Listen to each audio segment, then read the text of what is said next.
Hello and welcome to another episode of Mole in the Morning in your gaming news. This is the 29th of September 2022. Yeah, that makes more sense. And today, well, we have quite a bit of news. Not like the super big news, but quite a bit of them. And I would say we are starting with the first one, which is just a collection of things Twitch did. This is very interesting. Twitch has now announced that they are basically dropping the support on quite a bit of browsers. So they had a huge issue yesterday with people logging in, and Twitch was like, yeah, well, the reason for that is probably that you don't have a certain browser. Now, you might say, wait, but Twitch always only had like a certain amount of recommended browsers. They definitely made some changes, hence why there was like quite a bit of outages on Twitch yesterday and people couldn't log in. But this is basically what you were getting now if you were trying to watch any of the streams with a non-supported browser. You need Google Chrome, Microsoft Edge, or Mozilla Firefox. Yep. And you might not be able to watch Twitch because of that. I know that is kind of upsetting, but that is what they are doing now. Why they are doing this now, I have no clue. Which is also very interesting because Opera GX has posted their official statement to this, and they were like, what you're talking about, we are actually officially supported. And if you are running the browser right now on the most updated version, you can just watch Twitch fine. We don't know why you are telling people we are not supported, right?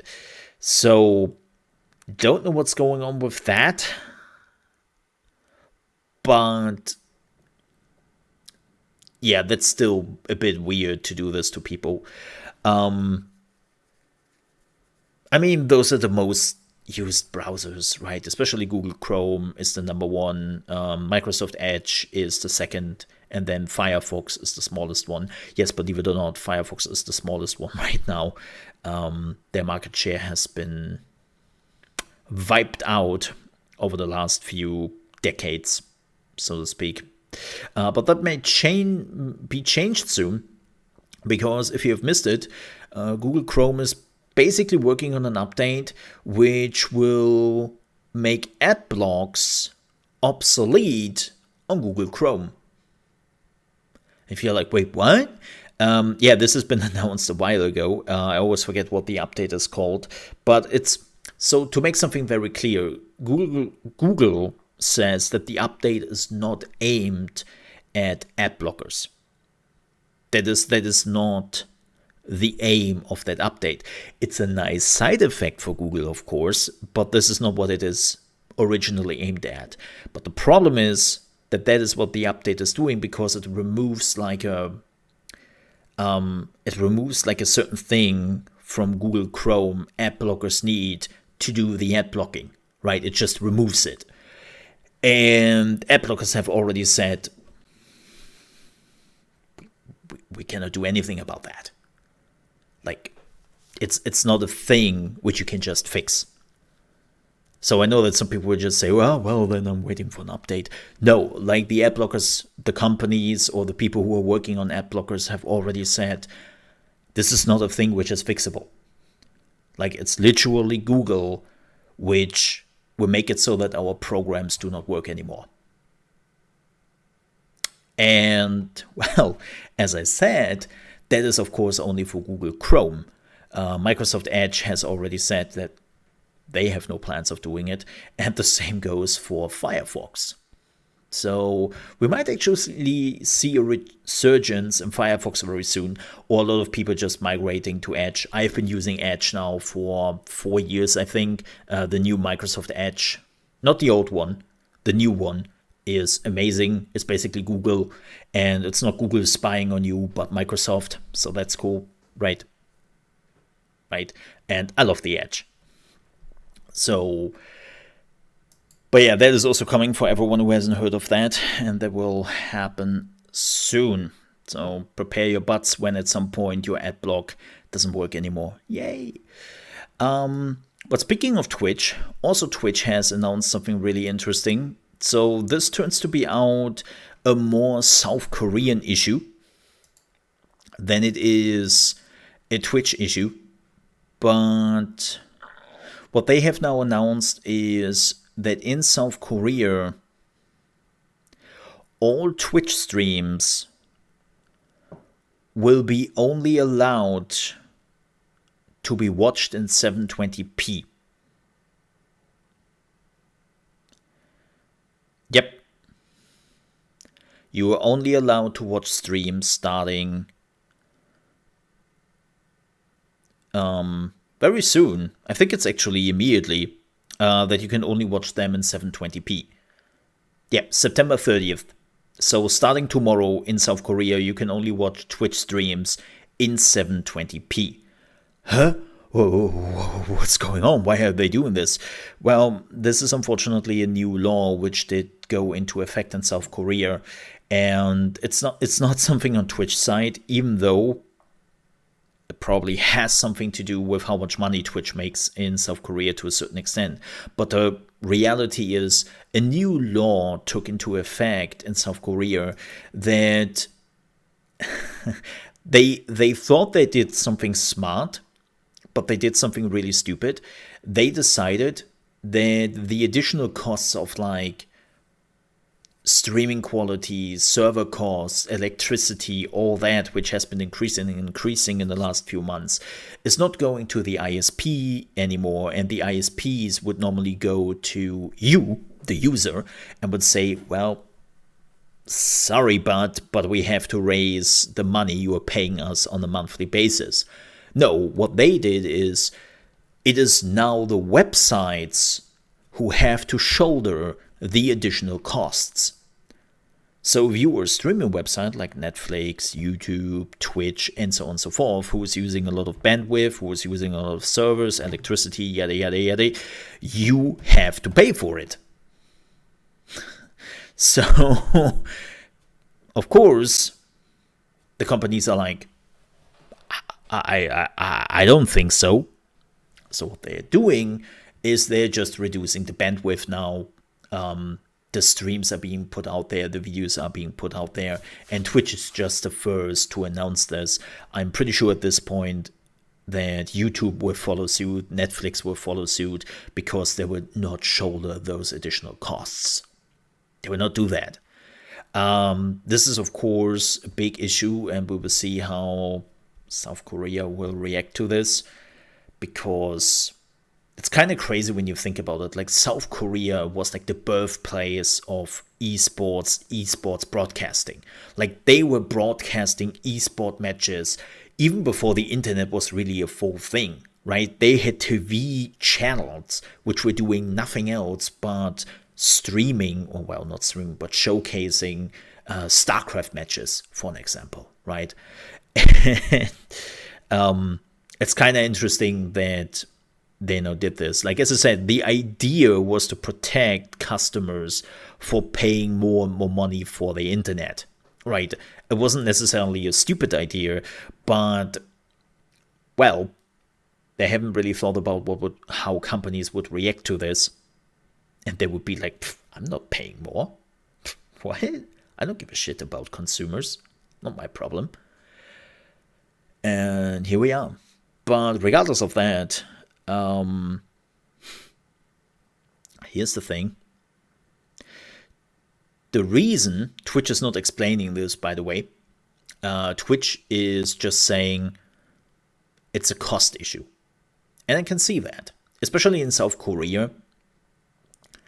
Twitch has some healthy competition. Or to put it in other terms, Twitch is not the number one in South Korea.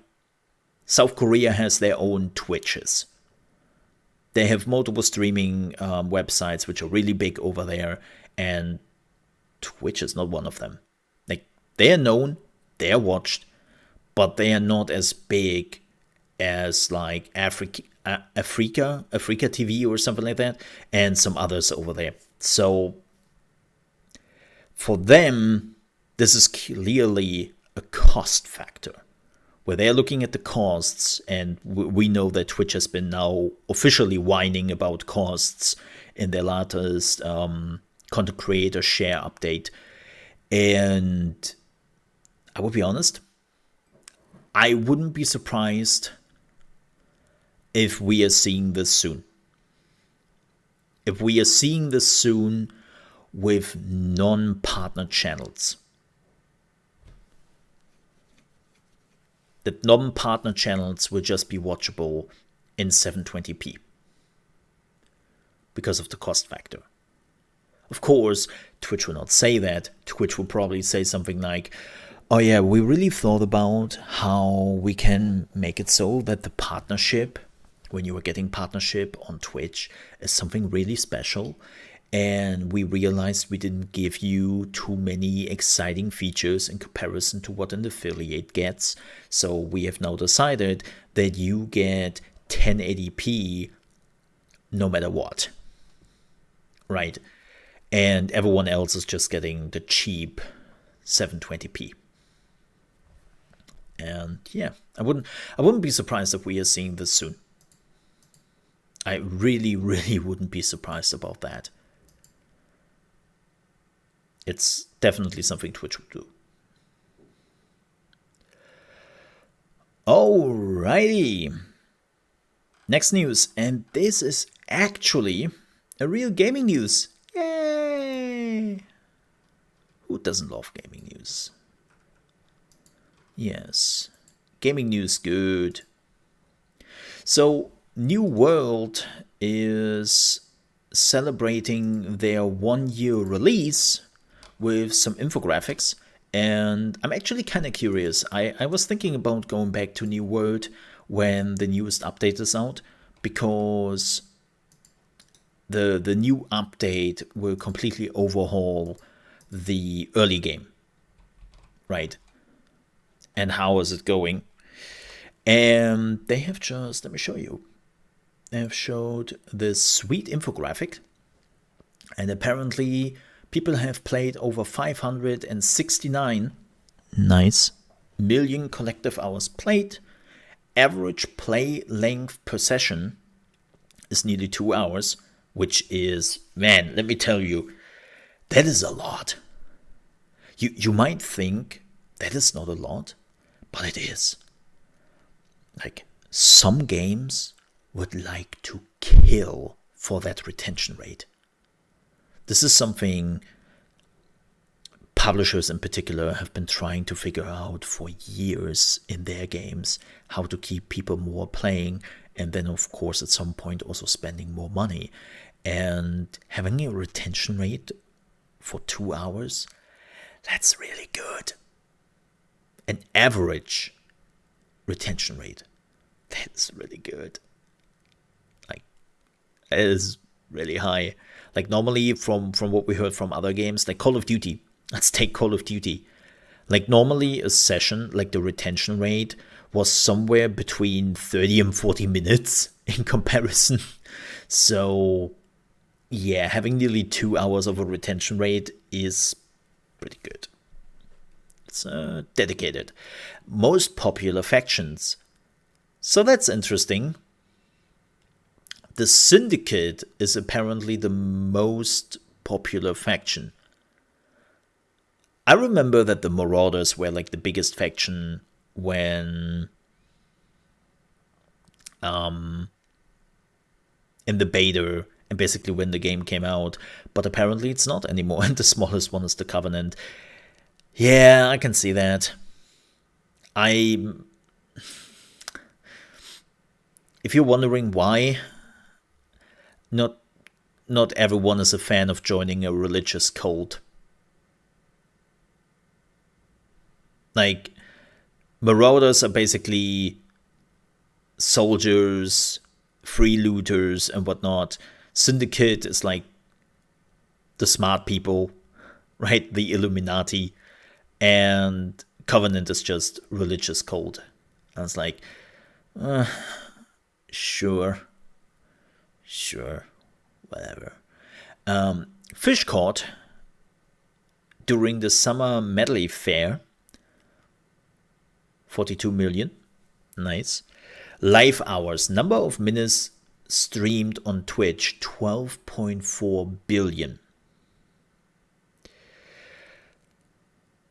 It's kind of crazy that they are basically more watched. Oh no, this is minutes. And this is hours. Sorry, my bad. But still, keep in mind that those numbers are skewed because they had week-long events where they paid tons of streamers to play this game for at least a week or two. So, yeah. And the big streamers. Not the small, like, mole here, right? Not a little mole, but like Summit, Towley, like all the big MMO players, like Sacriel, like all those big, I have at least multiple thousand people watching me kind of people. And it's like, yeah. Okay. Total number of town board projects completed, 442 million. That's pretty good. Those are like daily quests, or hourly quests, not daily quests. Total numbers of enemy killed in PvE, 17.3 billion. Total numbers of tree chopped down, 6.3 millions. Don't worry, they all regenerate. That's true. That is very true. Most deaths by a single boss in an expedition. On November 28th, 2021, Alluvium Mal, the caretaker, had 171 players killed in one expedition instance. Wow.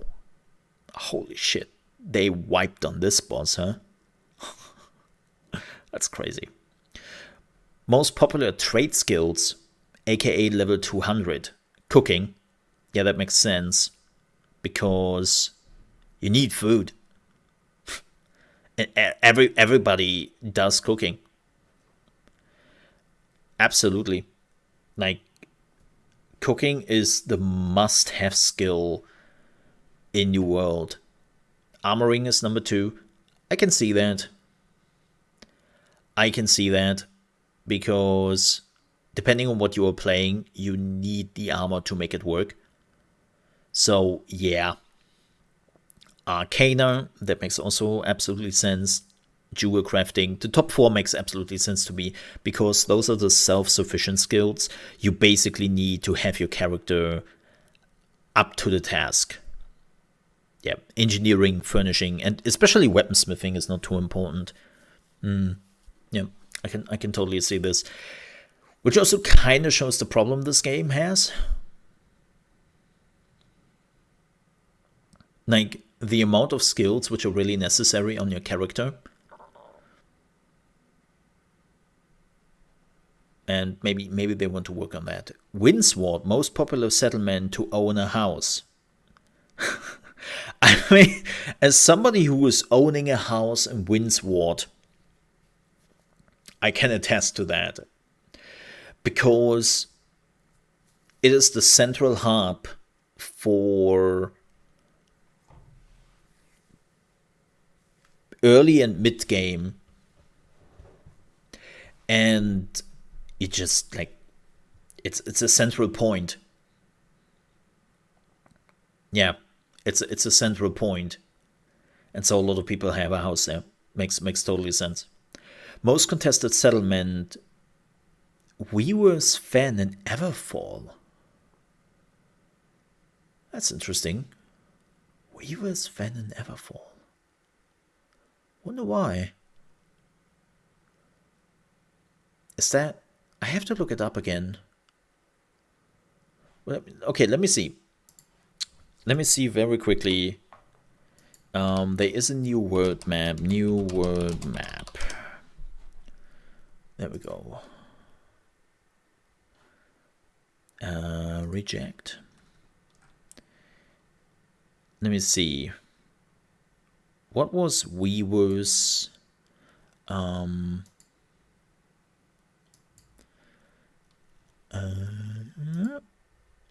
cities. Yeah. So this is, let me show you this. So this is Windsward, right? For everyone who doesn't remember where this is. This makes totally sense. Like it's one of the things where everyone, like, you got nearly all the resources here, and you have also like other regions with tons of resources nearby. So Windsward is definitely the go-to town.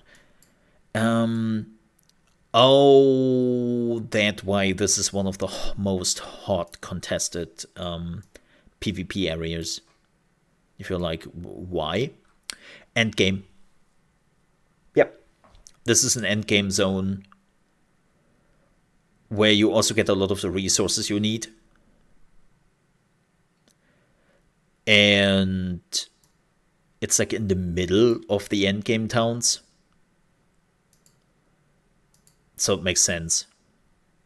It makes sense. Yeah. It makes totally sense. Okay. So that's pretty neat. And then the last one is apparently 223 million stolen presents were recovered during the Winter Convergence, which was apparently an event. So this game is, interestingly enough, it's slowly shaping up to become a really good MMO. It's fascinating to see that this game is slowly coming back. And again, we might actually check it out sooner rather than later again, because the foundation was definitely there when I played it a year ago when it released, but it was very bare bones. Yeah. Speaking of bones and bare bones, let's talk about Skull and Bones. Because Skull and Bones has announced, and I want that everyone is now acting shocked and surprised and has a midlife crisis or something like that, because Skull and Bones has announced that it gets delayed again a fifth time. Yeah. Just a quick reminder here. Look, I am all for delays. If you have to delay something, that's good. Make it good. I'm just done with half-assed shitty games. Right? Make it good on release. So I'm all for it. Thing is, Skull and Bones has been in development since 2013. And it's now coming out in 2023. This game has been an absolute disaster and should have probably been canned many times over. Actually, it was canned multiple times and they rebooted it. But here's the official announcement. Today, we'd like to give you an update regarding our release date. Although Skull and Bones development is finished at this stage, right, the invaluable feedback received during our various technical tests and insider program convinced us we could use a bit of extra time to polish and balance the experience even further and ensure you all get the best experience we can offer. Buzzword. Look at this yellow buzzword. Best experience. We have therefore decided to push our initial launch date to 9th of March 2023.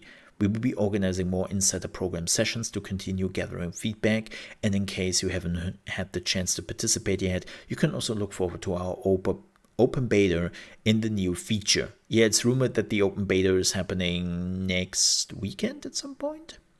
Thank you for your support and stay tuned for more information. Or the first closed open test. Okay, first of all, this statement is kind of a lie. Look, you announcing in September that you will now launch the game in March. That is 6 months.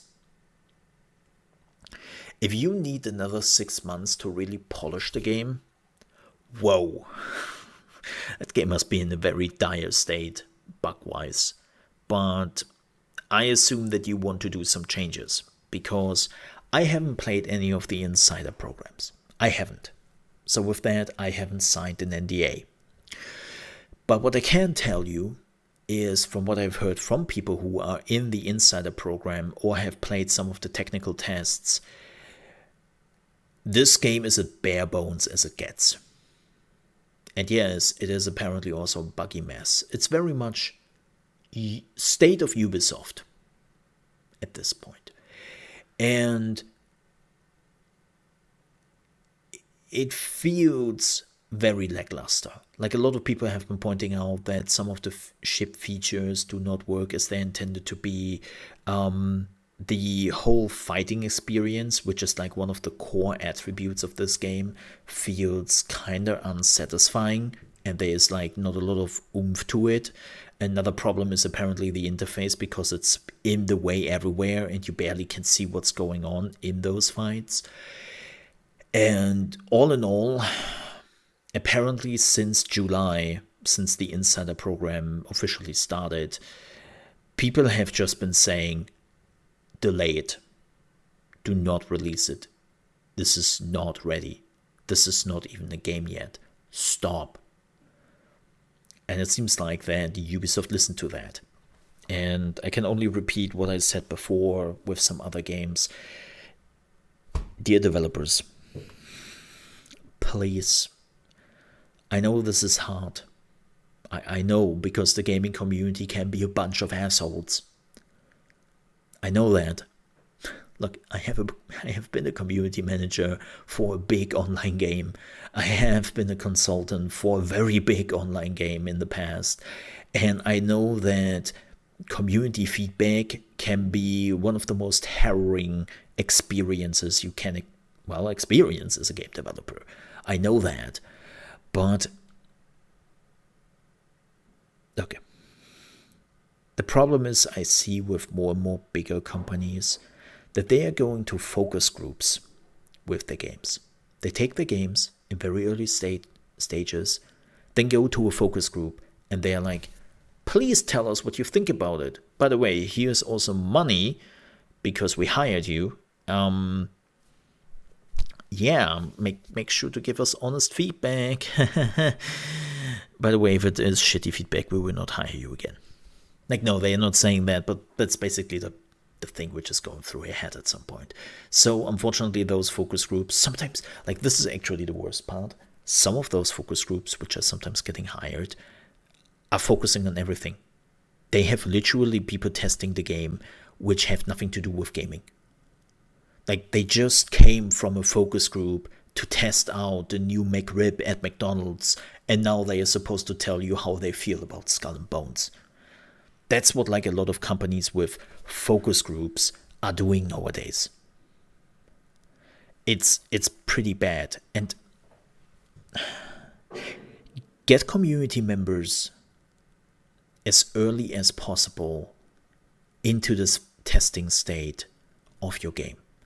Because there's one thing I can guarantee you. Gamers are guaranteed absolute assholes when it comes to the feedback of your game. They will be relentless. And even the smallest thing, which is not boding well with them, they will tell you. And as I said, that is very daunting and unjustified more than once. But it will give you a pretty quick overview about what a big chunk of the community you try to sell your games to will think about your game. And they will give you their honest opinion. And if you see an opinion, a specific one, being repeated over and over and over and over again, this is actually a pretty great starting point to maybe look at that. If it's just one guy or just a few hundred people out of tens of thousands who say something like that, then maybe you can ignore it. But when you have like 1,000 people or more in that focus group telling you ship combat is shit, then you might want to look at that. Right. So this is just like, this game, I don't know anymore. I don't know what to say anymore about Skull and Bones. Yeah, we will check it out when it comes around, and when there is like a beta I'm allowed to stream or whatever, but I do not hold my breath for this game. And apparently a lot of other people don't do that anymore. So yeah, that might be bad. All right. Next news. Oh, we have some Sony news, and we have to talk about that. So apparently, Sackboy, The Adventures, or a big adventure of Sackboy, is coming to PC on October 27th. This was leaked. It wasn't really leaked, but apparently the official Sony Latin American YouTube channel has posted the video too early, and well, it's now basically official at this point that Sackboy is coming to PC. This was rumored for a while now, that Sackboy and Returnal is coming to PC. There was actually a video yesterday where somebody was in the main menu of the PC version of Returnal and was just going around and showing things like the options menu and whatnot. They were not playing the game, but they were definitely showcasing the options menu. So we will probably get a Returnal announcement for November or something like that after Sackboy. It's like, oh no, poor Sony. Wait, no, actually no, not poor Sony. Because Sony also announced something not too great. So, as you know, PlayStation Stars is starting soon. Or maybe you don't know. What is PlayStation Stars? PlayStation Stars is their community program where you can just collect points when you are playing games, and then you can get some weird like merchandise prizes you can showcase in your PlayStation gallery, like a mini PlayStation 3, like a digital mini PlayStation 3. No, they are not NFTs. They're not. They're just like little 3D thingies you can showcase when you have enough points. It's a bit like on Steam, right? You can get those special icons or special backgrounds for your avatars and whatnot.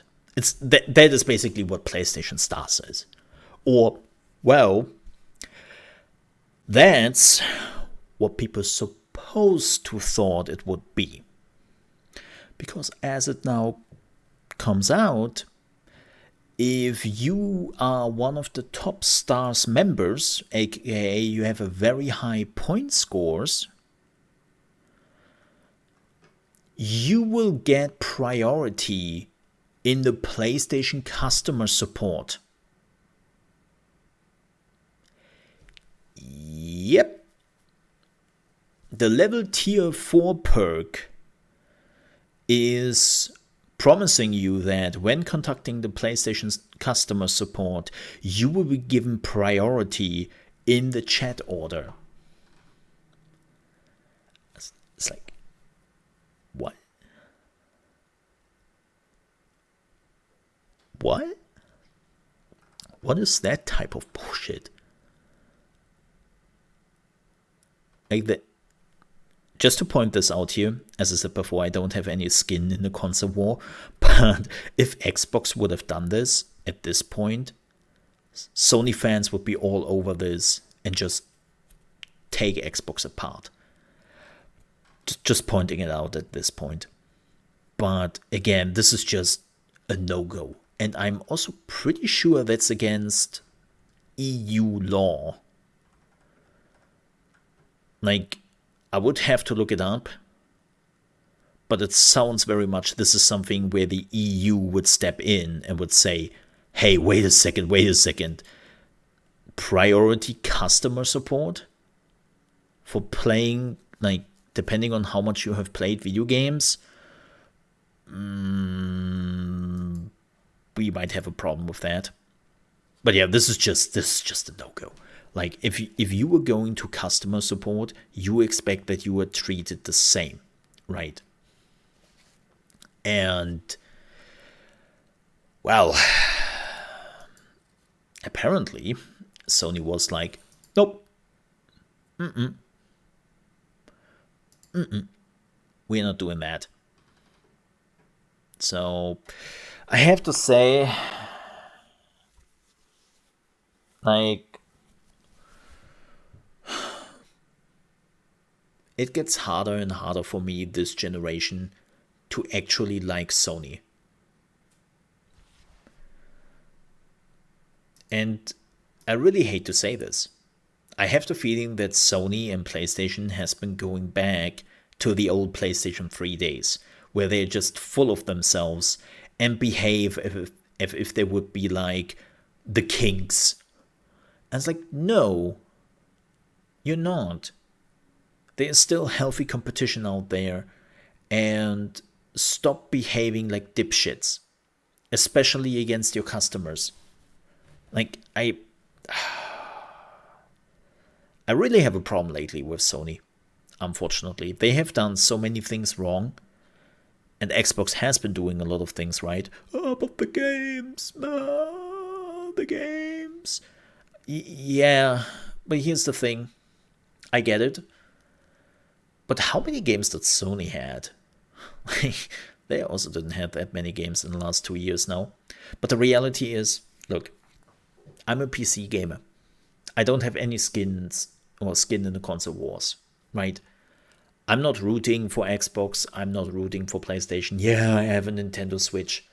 All right. And Nintendo is pulling a lot of bullshit more often than enough. But if I'm really looking into getting a console at some point, I was always going with PlayStation. Because I have a PC.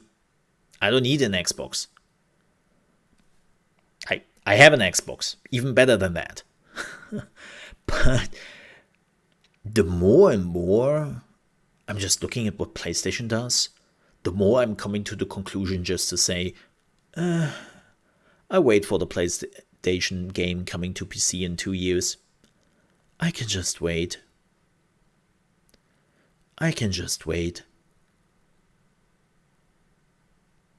And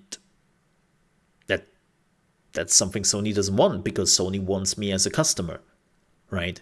And I'm pretty sure I'm not the only person they want as a customer. So they might want to rethink their attitude a little bit. That would be appreciated. And of course the price increase, even though they started to produce their PlayStations cheaper and cheaper. So it's yeah.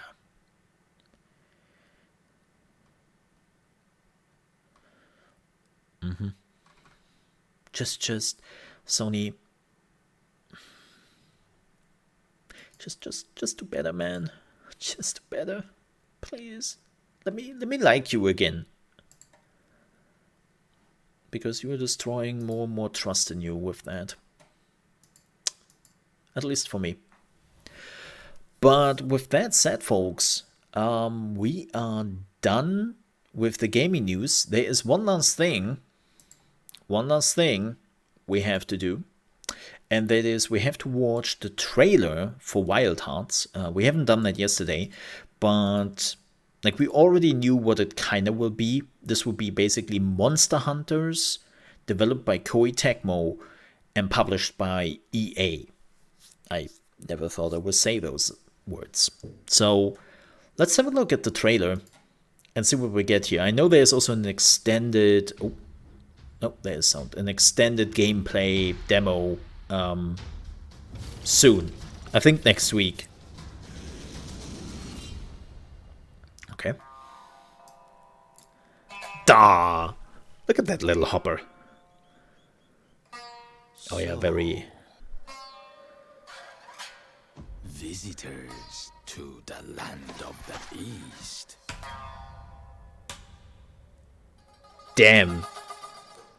I will be honest, if I wouldn't know it better, I would say I'm watching Monster Hunter World 2 or something.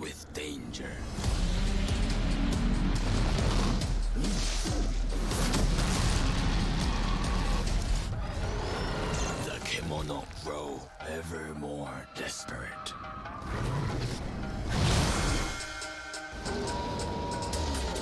They battle for territory. They clash for prey. But that's the dude from Cyberpunk. In you,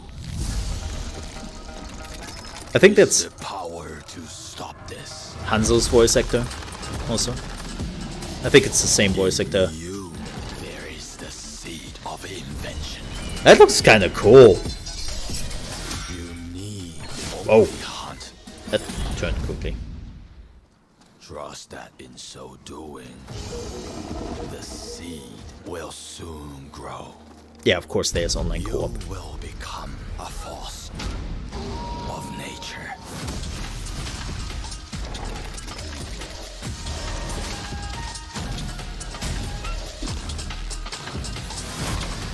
I love the building aspect. That looks really interesting.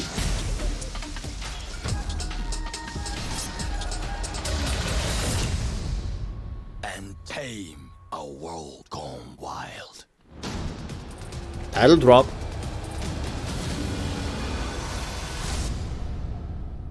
Ah, February 17th. Yeah, the extended gameplay is apparently coming fairly soon. It's just like very interesting to say this. So let me see who was. I'm pretty sure it's the same voice actor. Let me see.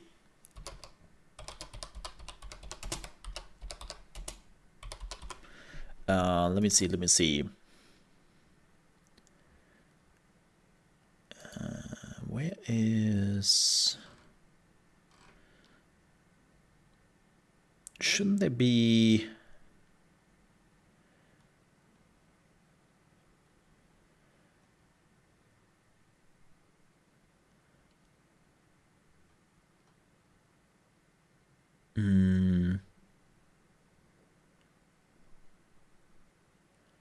What's his name? Goro Takamura, right? Yeah. Yeah. Yeah. Okay, let me see.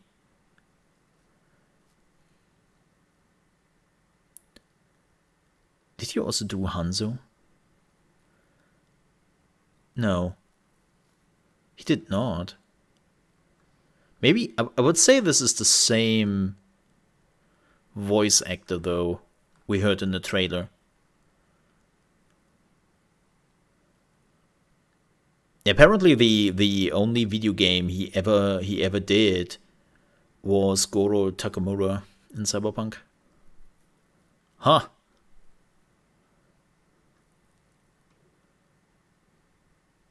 Interesting. That's fascinating. All right. Yeah, he sounds a bit like Goro. Well, we will probably find out when the game is coming around. But yeah, that looks interesting. The problem I have, I will be honest, I never could get into Monster Hunter.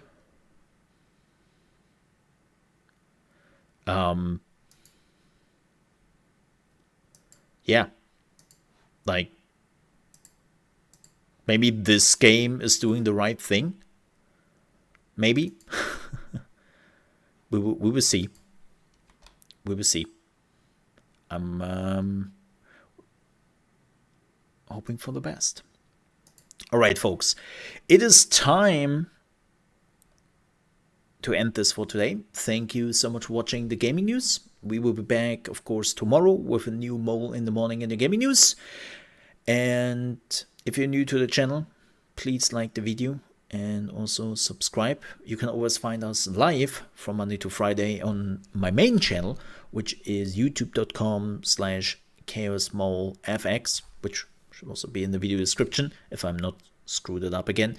And yeah, don't forget to subscribe there as well. Thank you so much for watching, and I will see you the next time. Stay safe.